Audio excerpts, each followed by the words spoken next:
Hi guys, Jason and Emily here. Hola. Just Where like are we get photobombed. Classic. We're here in Vinales, Cuba. Cuba. We are here on an excursion that we're doing with some amazing people. Welcome, welcome. If you hear some wind and stuff, well, Sucks. blows. That was a good one. So, at any rate, we're sitting here in Vinales, Cuba. We're watching beautiful old women and cars go by. It's truly a special place. This is my fourth time to Cuba. My first? Is it going to be your last? No. I'm coming every other month. Really? Do you know that? I was unaware of that. I didn't know that was occurring. I've added it to the books, boss. Okay. Truth is, she's really the boss, and I just pay the bills. But So Cuba every other month? so Cuba every other month it is. No, but we're here in Vinales, Cuba. We've been here for 6 days, 6 days, right? Yeah. And we are just having a phenomenal time. So if you're listening, this podcast is going to be about our excursion with the group here in Cuba, and we've had a tremendous time. We're going to walk you guys through it. We're going to give you an understanding of what it's like to travel in Cuba. We're going to share some of the good, the bad, and the ugly. To be honest with you guys, I get lots of questions. Being that I've been here 4 times, I get lots of questions about traveling to Cuba and what it's like, and I want to be able to dispense some of that information to some of you, and hopefully it becomes helpful. I'm laughing right now because some challenges, starting with day 1, just coming to Cuba. Yeah. What are the microphones for? Jason says karaoke. That is true. He tells him karaoke. That is true. But we'll get back to that. That was security when we arrived in Cuba. But we're going to walk you guys through it. First, we had a big crew coming in. We have about 5 attendees. We had from all over the world. We had people come in from Switzerland, Peru, Boston, and another Swiss. Yeah, another. Well, he's an American in Switzerland. Yeah. There's dogs everywhere in Cuba, but Emily's attracting this little mama doggy over here. Come on up. You want to be famous? So while Emily plays with the dogs, I'm gonna go walk you guys through some of what happened on this trip. We started off in Miami, so we had a whole group meet us in Miami. We had, oh my gosh, the dog is right below the camera. Just hanging. There's dogs everywhere. Everywhere here in Cuba. We had a videographer named Andrew come in from Portland, who's a rock star. He's doing a great job. We had a model, MUA. Her name is Emily also. She joined us. And we had 2 models joining us, 2 other models joining us, who both came from LA. That was a little bit of a nightmare because one of them had their bags lost, and so then one of them missed their flight, and so by the time we all got round up in Miami, it was a little hectic. But we got everybody onto the plane. We got everybody on. Went off on to Cuba because what I like to do is meet people in a destination that's not hard to meet at first, and then travel to a place like Cuba. Because once you get to Cuba, so smart. Yeah, because once you get to Cuba, there's no communication. It's Wi-Fi and all the things that we're so used to in the regular world. We've been off the grid for a couple weeks, it seems. Yeah, it's kind of nuts, right? Mm-hmm. It's kind of nuts, just like it's great though. Feels great. It is. It's not probably very good for business. No, but they have little Wi-Fi spots which are cool. Like right now, we're sitting in a park and it's a Wi-Fi spot, Wi-Fi they call it, and you pay like a peso and you get an hour and you scratch off this little card and. That's like a lotto ticket to see if the internet works. Because sometimes it does, sometimes it doesn't. And it's equivalent to dial-up. Yeah. And you hang out in the park and you scroll through your feed. Yes. But we're just like meh. Yeah. So we landed in there, and I want to get everybody through customs and everything well, and so we go through security, and I told Emily to stay close to me, and so as we went through security, and the bags off and everything done, they started asking me about the very microphones that we're holding, asking me what the purpose of bringing these was into Cuba. And I said, well, one of the many purposes is we're going to be using them for karaoke. And she started to laugh. And so while she was going through my roller bag, I got Emily to take my backpack, which had already been cleared, but take the backpack away. We get out of security, and then I come out of security. Well, Emily comes out. Emily thought she was ahead of me, and then Jason's a magician. And she's like, "How'd you get out before me?" I'm like, "Magic is real." She thinks that comment's ridiculous, but it's funny. So we get out of security, and I'm looking for her, and we see the two models. Mm-hmm. The two models are sitting there. They look frantic because they're like standing in another line, and I'm kind of nervous too because we had separated, and I'm coming out the doors. I'm like, was my passport supposed to get stamped? Will I ever be able to come back into America? What's happening? I was all by myself. I walk out the doors, and then all of a sudden, I see Jason, the magician, somehow got in front of me, and there's our two models are like tucked away in some corner line with the what are those, like rope in like a roped off area, and I'm like, what's happening? Like, and they look panicked, like they lost their child. Yeah, and they're like, we didn't get our bags. I'm like, what? What? You didn't get your bags? They went through customs and didn't grab the bags off the and you can't go back in. And that's true of any airport. And so their bags got sent to Lost and Found. So Lost and Found was the equivalent of almost something that you would expect at Guantanamo Bay. Because they sat there, and the bags are in these offices behind like a Constantine wire fence. And so the girls go to get their bags, and we waited for them, and it took a while, but we got it worked out. Oh yeah. We got it worked out, and so then we took off to. We had a car waiting for us, all prearranged. That's what we do on the excursions. We had a car waiting for us with our names, and we got into the bus and rode it off to the Airbnbs. Because what you do when you come to a place like Cuba is you're doing work that is in support of the Cuban people, meaning you don't frequent places that are government facilities. You want to go to museums and national parks and places like that. You want to be helping the Cuban people and so on and so forth. So on the ride over, Jason's like, I hope you like the smell of gasoline. Yeah, I often equate it to, like, for those who are Southern Californians, like, everyone on the ride at Disneyland Autopia. It smells like that. If you like to get high off of gasoline, this is the place for you. So. And why is that? Well, because the cars have no emission standards. Right. Super funny. Just jumping ahead very briefly. We're looking for, we're trying to get a cab, and, every person here is a taxi driver. And, there's no need for Uber. Yeah, they're like, oh, very nice old American car. I'm like, yeah, you guys all have them. That is a nice thing in Cuba. You can just step out in the street, and you'll have 5 guys, taxi, taxi, taxi. I'm recording right now.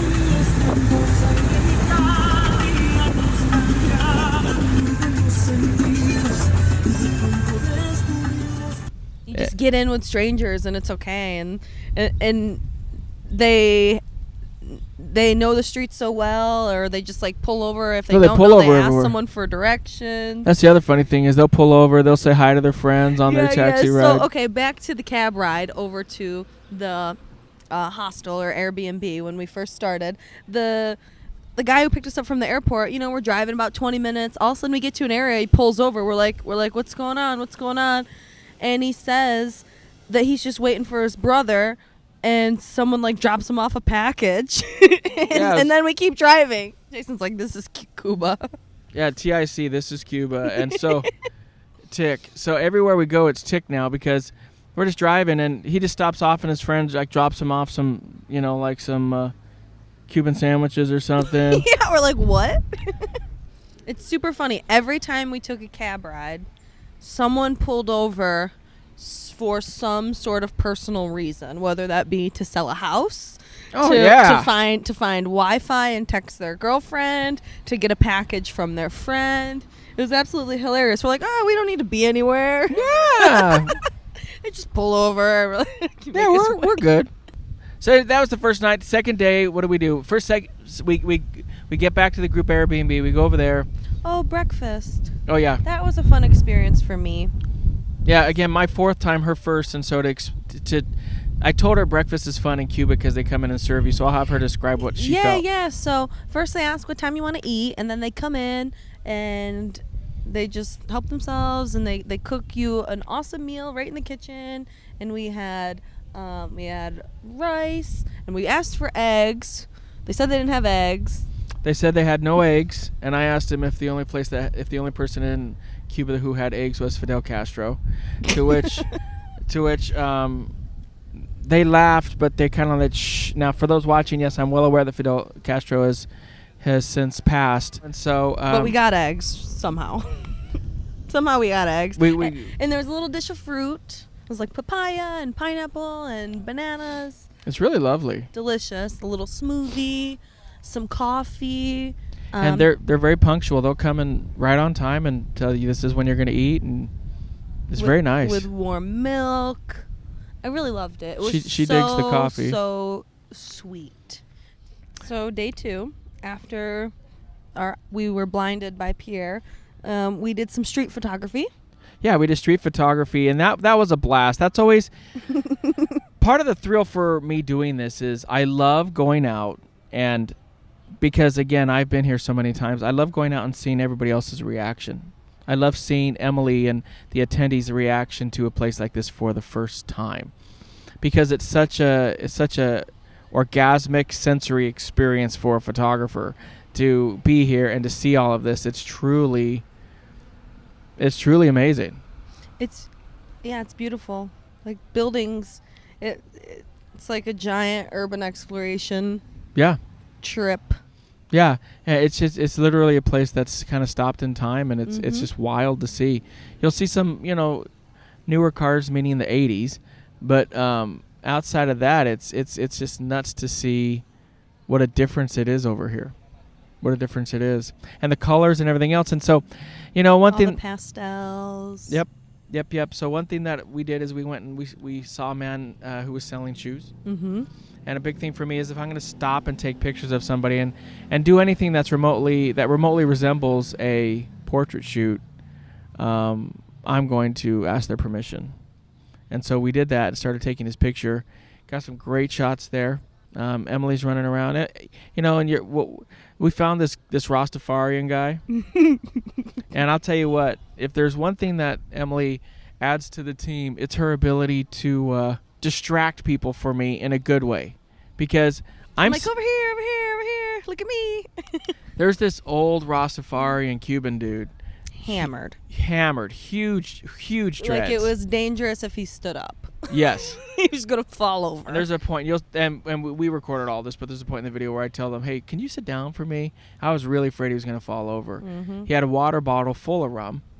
I asked him what it was, and he's like, it's rum, of course. Rum. And so we went and I shot him, and I got some really fun shots. I shot him with a couple different lenses. Shot him with the 35 1.4. Shot him with the 85.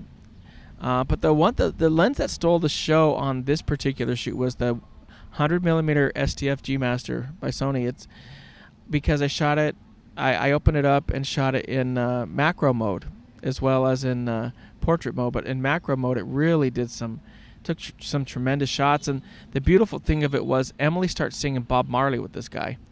Yeah, I figured he'd like that, and he was singing with me. Oh, he was having a great time. Why, so loud. There's like people gathering around, singing it with us. Oh, hello, dog. Emily, are you roasting? Yeah, but need some sunscreen. Oh my! I hope the dog gets in this frame. Well, there you go. Oh, he almost. Come on. Not in the center, baby. Come on. Emily's now made friends with another doggy. Come on. Oh, he's sweet. He is sweet. She's a girl. Oh, she's sweet. Anyway, if you're those listening online, there's a dog that has now invaded our set here. Oh, she knocked her head on my. They're so sweet. And so, sorry, stretch it out, sister. We're really distracted by this dog. Oh, it feels so good. They just roll around. That's really big scratch. Then we meandered into Old Havana. Yeah. And started shooting. And I wanted to do a posing section there. And he almost started to until we saw Superstar. We saw Superstar come in. This guy comes in and he's dressed. Big old gray beard. Yeah, black hair dude. braided. But white beard, blue suit, very handsome guy, sunglasses, big, huge cigar coming out of his mouth. And we said, "Can we take your picture?" And he said his name was Superstar. Yeah, oh yeah. Superstar. He proceeded to show us a picture of him on the cover of National Geographic. It had to have been the 70s. Yeah. But he still had it. He was literally in the spot where the image was taken. Yep.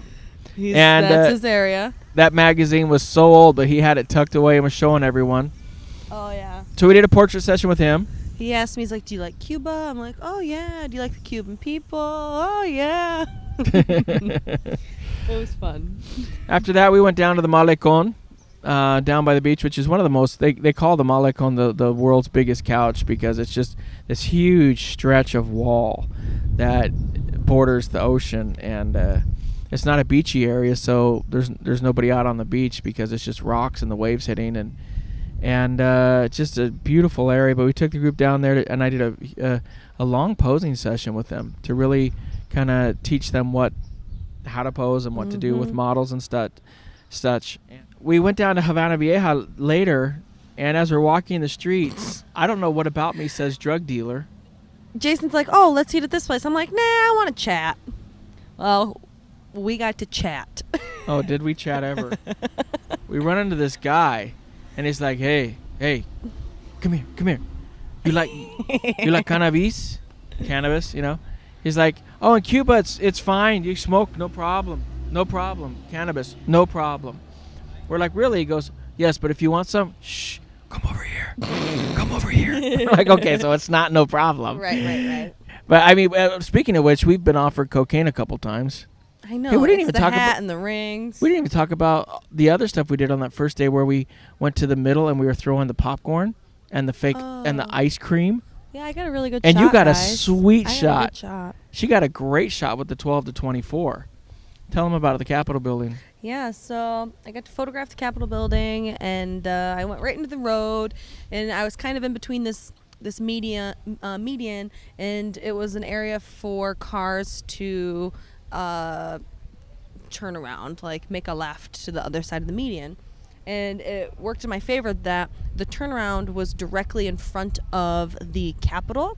And so I was waiting, and then finally I got the old car I was looking for, and I snapped the perfect photo of this car, like directly in this, like just turning, and he was directly in front of the building, and I was just an oldie. It's a beautiful I was shot. really, really pleased. So yeah, I was like, look at my shot. Jason's like, "I don't have a shot like that." I'm like, "Well, go get it." Speaking of which, what was I doing while you were able to do that? He was watching the gear. I'm watching the gear. Here she is, my assistant. He's letting me shoot. I'm letting her shoot because I've been able to see so much of the world, and it's fun. Go ahead. It's fun for me to let her do that. He's like, I was kind of standing too, like, nearby. He's like, "I'm just go on the road. Go if you're gonna do it. Go get it." I'm like, okay. I told her, hold it up, hold the lens up, get that shot, and she got it. I did. It's a beautiful shot. We'll share it in here. You guys will be able to see that. Oh, thank you. You're welcome. Thank you. It's definitely share worthy. But before we stopped at the Capitol, Jason got the group popcorn and this ice cream that was like weird and salty and orange and sweet at the same time. It's like a mix between custard, yogurt, and ice cream. Yeah. And salt. And salt. Delicious though. That was really fun. So yeah. So with the leftover popcorn that we had, one of the models, Emily, our little film star, she's filming and she modeled occasionally, and we had her standing up on this median, and Jason had a fantastic idea to throw the popcorn in the air and try to catch it.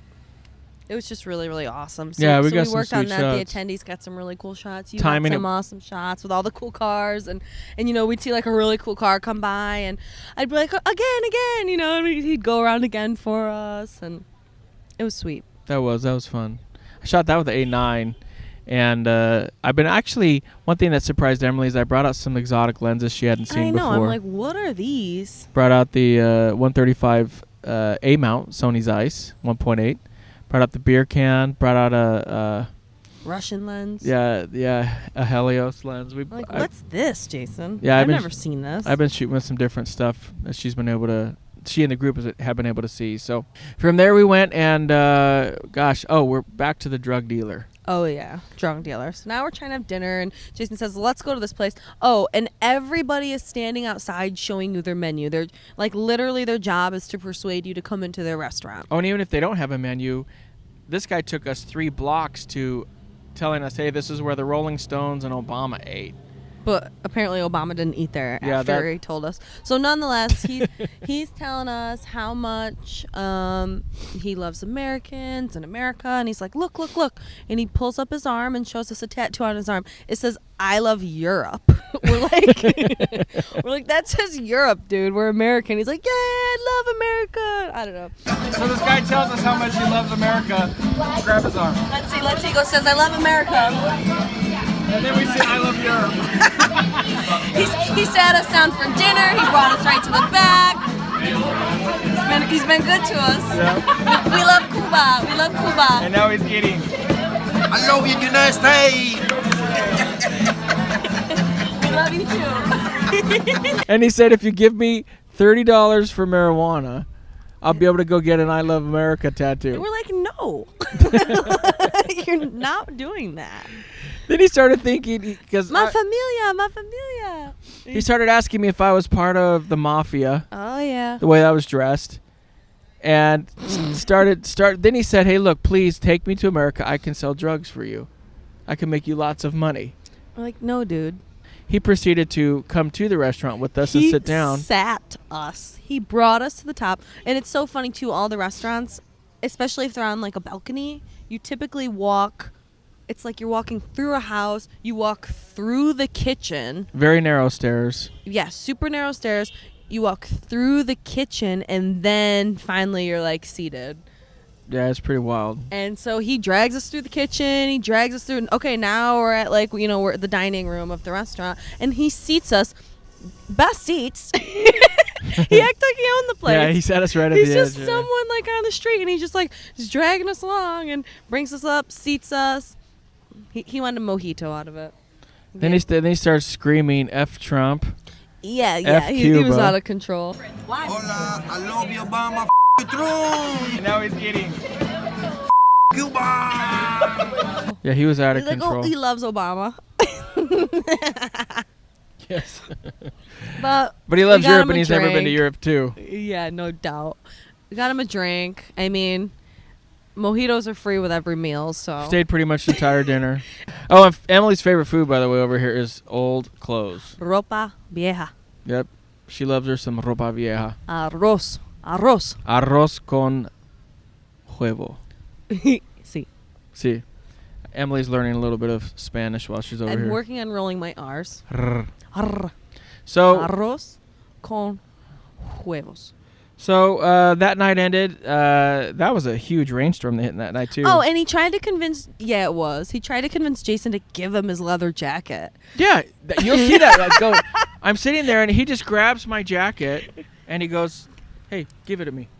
What do you mean, give it to you? And then he shows me his wallet, and he shows me he has $1 American dollar, not a Cuban dollar. He had $1 American dollar. And he's like, "Look, I only have $1," and I'm like, "He's give me your jacket." I'm like, no. Why would I give you my jacket? You're like, yeah, you'll really be in the mafia now. He goes, yeah, in this really low voice. He almost thought that like Jason was gonna give it to him. Yeah. Yeah, it was pretty funny. It was hilarious. So we went through, and the following day we picked up the group. That was fun. Rented 2 really sweet old cars. Yeah. What about him? He had to escort us around. He found us a taxi. Oh yeah, let's not forget. Oh, that was rich. That was rich. Seriously. He's like, "I'll get you a taxi." This after dinner, he stayed with us the whole time. Now he's trying to sell us drugs and everything else. And he's like, "I'll get you a taxi." So we went and got in this taxi. It was this old beat up car. And we start going back, and the thing's rocking and rolling back and forth. Emily and I, It's raining. We almost got into a car accident. we're like, this thing's going to crash. And so And the guy was all, so he wanted $20. And typically it's been like 8 or to 10. So one of We're like, no. another key thing that everyone will tell you about travel advisory here in Cuba. But when you get into a cab, ask a simple question: ¿Cuánto? How much? Before. Because they'll try to play you and be like, oh. Yeah, and you're like, no, I know it's 10, guys. It's 10. Some guys will charge you 5. So when you have a guy charging you 20, you're like, no, I'm not paying that. Like, we're not stupid. So I get out of the car, and he says it's 20. I said, no. I'll give you 10. And we go back and forth. And and I give him a 50. He says, no, it's 20. And so I only had a 50 on me. And it's hard because you go through the small change so quick, because I am tipping people like crazy over here. Oh, yeah. And and if somebody asks for money on the street, I just usually give them money, even without them doing anything, because I just, if you're blessed, you want to try and, I don't know. It is what it is. That's a personal decision everyone has to make. But so once again, I found myself with only a 20, and I asked him for change, and of course he only had a 20. So he's like, you can just pay 30. And I'm like, no, that's not what's going to happen. So I went in. He sweared at Jason under his breath. I said, no. Yeah. No puta. Yeah, he was calling me hijo de puta. And when I walked away, Emily's like, no puta. I said, it's only 10. It's only 10. He goes, oh, no, he was basically saying that the guy who got the cab for us said it was 20. Clearly, he was getting a kickback. Yep. Breakthrough I said, towing. what? And I gestured, kick him. And I wanted to say in the butt, but I couldn't come up with butt. It's like, kick him in the concha. He's like, he starts laughing. But he played the music I wanted him to play. Yeah, that's why he wanted 20. Anyway. Everything we get into him is like Bad Bunny. They already are playing Bad Bunny around here. So I went and I got a few Coca Dietéticas, which means Diet Coke, and then which the Cuban version of it, the Ciego Montero, and got that. Took him his change and went on with our day. But next day we get up. Yeah. We went shopping. Yes, we did go shopping. I got an awesome crocheted dress, handmade, crocheted, right downtown in Habana Vieja. She got a scarf. She got a hat. She got an enchufe, and she was dressed to the nines. I mean, perfect for Cuba. And we went to El Morro. Castillo. So Hermosa. Yeah, see. And so we went to shoot down there, and we had a great shoot. That was a master class that I taught on posing to the group, and I shot that with several different lenses. Shot it with 2 different lights, actually 3 different lights. I shot it with the Rotolight Neo 2. Then when it got really sunny, I shot it with I tried a Godox flash, but it wasn't quite working well. And then I put a Sony flash on there. That one had some overheating problems, and so it was a great test on patience and perseverance. But the shots turned out well. Emily did a phenomenal job. Thank you. Shot with different lenses: 12-24, 135 Sony Zeiss.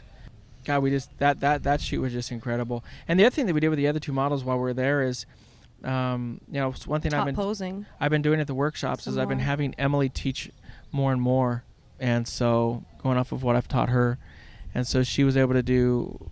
I helped, but she was able to do a large portion of the posing. And it's funny. I'm like, look, and he let me teach more than he typically does, and I'm looking at him like, all right, dude, interject. And he knew the look, like, all right, it's time for you to talk, and he's just sitting quietly, pushing me.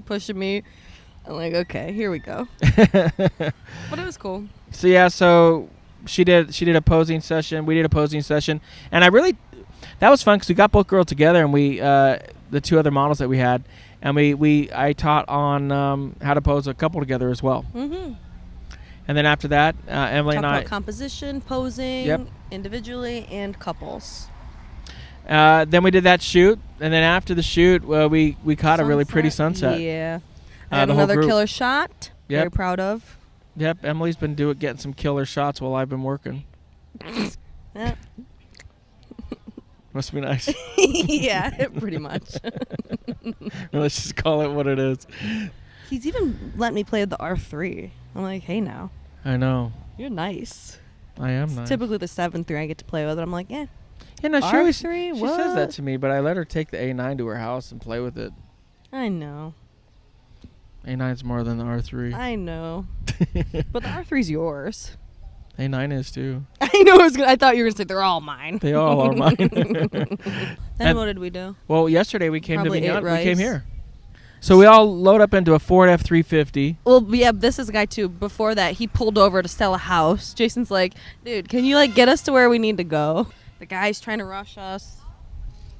Yeah, and that was funny, too, because we get there and he's like, come on, apúrate, apúrate. I'm like, dude, what are you doing? You have a 6-hour drive there and back. Like, chill.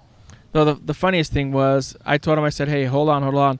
And Emily is so funny with the Spanish. She goes, espera, espera, es el jefe. El jefe, espera. So that means, wait, that's the boss. So he was trying to get us to leave earlier than we were supposed to leave. Like, and no. I need to get my group Maybe together. if our homeboy wasn't selling a house, we would have got there on time. we got there before 10. True. Yeah. So, and the scheduled departure time was 10, and so it was like 9:53, and he's like, come on, let's go. And I'm like, dude, we're supposed to leave at 10. Let us get it together here. So we got loaded up, got on our way. On the road, everyone's taking pictures. All the attendees, they had a window seat. Yep, all attendees always get a window seat.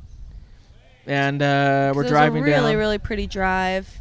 And once we got onto, like, Cuba's version of their highway. On our way, it's such a contrast between Havana and Vinales, because you go from the big city, Cuban style, out to the very, very rural area, which is where we're at now. And in between is just hundreds and hundreds of kilometers of just tropical beauty. And so along this ride, we had some fun things happen. We had Emily and I are looking up, and we're sitting in the back. We're sitting in the very back, so that means we're the last to see it. And actually, I'm the only one who really even noticed that there was a problem. Everyone else is like desensitized to some craziness. But I look up, and there is a tractor trailer driving straight at us on our side of the highway. And I said, what the heck? Now, for those to set the scene, this isn't the kind of thing where you're driving across traffic and there's just a little, line of paint separating you. No. There's a median. There's 2 lines of traffic going one way, 2 lines of traffic going the other. This tractor trailer is driving full on, steam ahead, right towards us. Emily starts looking at me, and I did see it, and I'm like, what? And Emily's like, what the? She didn't say heck. Emily's like, what the? And I'm like, I'm all the way in the back, so I'm the last person to see it. No one reacted. And I'm like, why is he on the side of the road? Emily and I look at each other, and we start laughing. Jason's like, yeah, what's he doing over here? They're just driving right at us. And we're I like, don't know. nobody else even saw that. Maybe the sun was on his shoulder or something too much on the other side. Or Yeah, that trying was to save gas from the, I don't know, who knows. That was just He insane. was driving at us. It was great. So we got It was great. it was great. We got all the way out here to Vinales. Had some craziness going around. Got all the group into their place, into Via Pupi. That's the name of their Airbnb, Via Pupi. And then got everybody situated. Everybody's happy. It was a big travel day, so everybody just kind of gets to rest and go around and shoot. So then we go eat some rice, have some dinner, and there's of course dogs all over, and we're eating like out on this patio, but it's up on a porch, but it's outdoor seating on this porch, and all of a sudden there's these dogs, and they're sitting down, kind of begging for food, looking all sweet. Jason's like throwing like rice and eggs over. I thought that the employees would kind of be annoyed, like, don't feed the animals right here, but they really didn't seem to care. So once we finished our meal, we asked for a box, so I keep feeding the dogs, and they come out with 2 huge bones with meat big. all on them.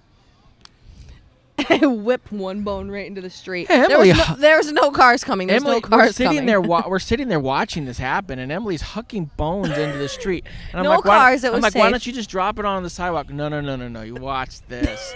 She's hucking it into the street, and I'm like, she wants Lord of the Flies over here. These dogs. She wants to see like a battle royale. No.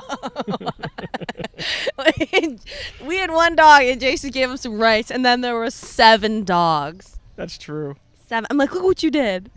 So then they, dispersed because they didn't want the rice. They didn't want the carbs, surprisingly. But once we got the meat, there was one little one who was hanging, and I didn't know if the people would get mad if I was feeding him right on the sidewalk, so I kind of wanted to throw it out further so he'd get it. When there were no cars coming, I tossed it into the street, and he picked it up, and this dog ran. It was like Christmas, and Jason's like, look, down the street there were 7 dogs chasing this one dog. Dogs. Oh, we also forgot the big dinner we had with the group when we got to Vinales at Tres Jotas. Mm-hmm. We have dinner about every night with the group. Yeah, it's been really fun. Joe bought everybody some mojitos. I drink Jason's. She's my designated drinker. He's my designated walker. Yeah. And very, very good time. It's been amazing coming here to Cuba. We love these excursions. We plan on doing more of these, and not only in Cuba, but also many other areas, just simply because it's such a different way to experience photography and to be taught in some of these areas. And then something that we do every time when we're sharing some of these stories, this is some of the free time, because we have the group time and then the free time. And the free time is important for the group because they take the lessons that we teach and then they go out and practice them and they on can their take own. the models wherever. Yep. So we house the models with the attendees, so the attendees can say to the models, hey, let's go and do this. And that's the models understand that.